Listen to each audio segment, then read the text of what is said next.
नमस्कार सभी को। दोस्तों, ट्रंप ने एक ट्वीट किया है और ये इकलौती ट्वीट मैं कॉन्फिडेंस के साथ कह सकता हूँ पूरे भारत की और भारत के 140 करोड़ लोगों की मौखरी है। उनको मॉक करता है, उनके भावनाओं का अपमान करता है। दरअसल हुआ क्या है कि ट्रंप ने एक ट्वीट किया, उसमें उन्होंने दो जानकारियां दी। पहली साउथ कोरिया को लेकर और दूसरी पाकिस्तान को लेकर। साउथ कोरिया के बारे में उन्होंने ये कहा कि साउथ कोरिया के साथ जो उनकी ट्रेड डील अब तक फाइनल नहीं हुई थी, जिसकी वजह से उन्होंने साउथ कोरिया के ऊपर 25% का टैरिफ लगाया था, उस पर निगोसिएशन करने के लिए साउथ कोरिया से डेलीगेशन आ रहा है, जो कोट अनकोट अमेरिका को एक्सट्रीमली हैप्पी करने के लिए हो रहा है।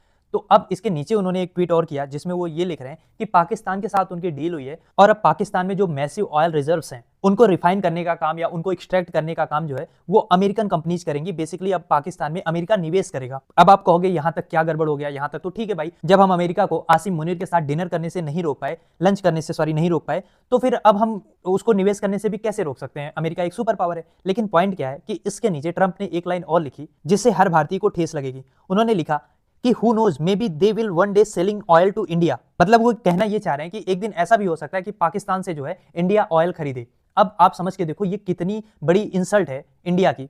तुम्हें जो भी करना है, तुम पाकिस्तान के साथ अपनी डील कर रहे हो, ट्वीट कर रहे हो, उसमें इंडिया का कोई दूर दूर तक वास्ता नहीं है। तुम 30 बार बोल चुके हो कि इंडिया पाकिस्तान के बीच में सीज फायर तुमने कराया। मतलब ट्रंप को यह बात तो पता थी कि इंडिया और पाकिस्तान के बीच में रिश्ते नॉर्मल नहीं है। दोनों कंट्रीज कितनी बार युद्ध कर चुकी हैं।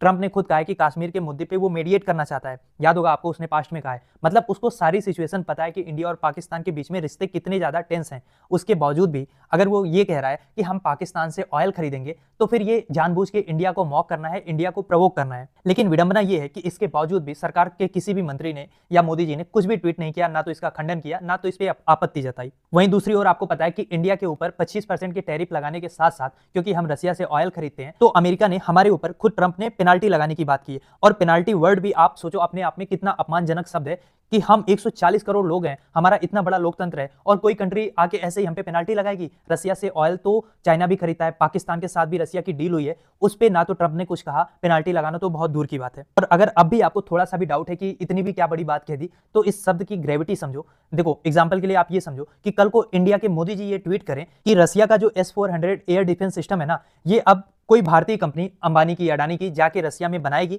और उसके बाद हो सकता है समडे अमेरिका जो है वो रसिया के वेपन्स यूज करे, उसको खरीदे। क्या अमेरिका कभी इस स्टेटमेंट को बर्दाश्त करेगा कि कोई कंट्री ये कहे कि अमेरिका जो है वो रसिया से वेपन खरीदेगा? सेम तरीके की टिप्पणी इन्होंने की है कि इंडिया पाकिस्तान से ऑयल खरीदेगा। खैर, क्या सोचते हैं आप इस स्टेटमेंट के बारे में? लिखिए अपनी राय कमेंट बॉक्स में। और इस टॉपिक का ना डिटेल वीडियो नीचे आपको जो लिंक दिया है उस पर भी क्लिक करके आप डायरेक्टली देख सकते हो, या तो चैनल पे भी जाके आप डायरेक्ट देख सकते हो।